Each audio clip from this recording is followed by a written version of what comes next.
অপূর্ব সরকার তো চ্যালেঞ্জ আমি অ্যাকসেপ্ট আমিও করলাম। আজ থেকে হোক লড়াই, মানুষ কি চাই দেখা যাবে। আপনার যে চ্যালেঞ্জ, সেই চ্যালেঞ্জ কাঁদি শহর তৃণমূল কংগ্রেস অ্যাকসেপ্ট করছে। আপনার যদি হিম্মত থাকবে তাহলে আপনি এই এলাকার মধ্যে কোথাও একটা মিটিং করে দেখাবেন যে আপনি একটা মিটিং করতে পারছেন।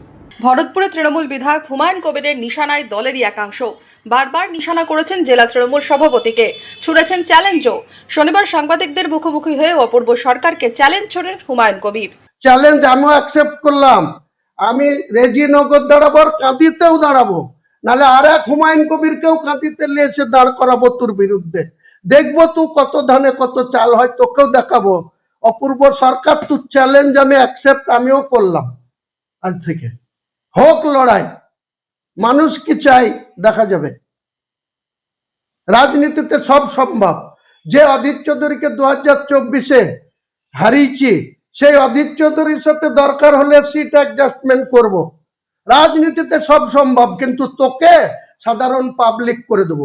তোকে ওই গোকর্ণর পার্ক লুটে খেতে দুই ভাইকে আর বহরমপুর পৌরসভা, কাঁদি পৌরসভায় খবরদারি করা থেকে তোকে সাধারণ পাবলিক করে তারপরে ছাড়বো। আমার কিচ্ছু যায় আসে না, হুমায়ুন কবিরের কিচ্ছু যায় আসে না। হুমায়ুন কবির 2026-এ ভোটে লড়বে, জিতলেও ভালো, হারলেও ওয়েলকাম।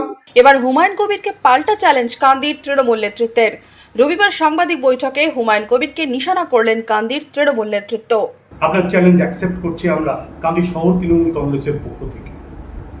আপনার এই ঔদ্ধত্য, আপনি যদি ইতিমধ্যেই এই ঔদ্ধত্য না কমান, তাহলে তার এগেনস্টে আমি বলবো সর্বোচ্চ নেতৃত্ব যারা আছেন, রাজ্যের সমস্ত নেতৃত্বকে বলবো যে তার বিরুদ্ধে ব্যবস্থা নেওয়ার জন্য আমরা অনুরোধ রাখবো।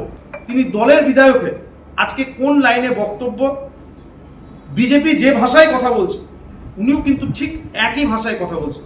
হুমায়ুন কবিরের একের পর এক মন্তব্যে অস্বস্তিতে পড়েছে জেলা তৃণমূল নেতৃত্ব। তবে এখন দেখার হুমায়ুন কবির কোথায় গিয়ে থামেন।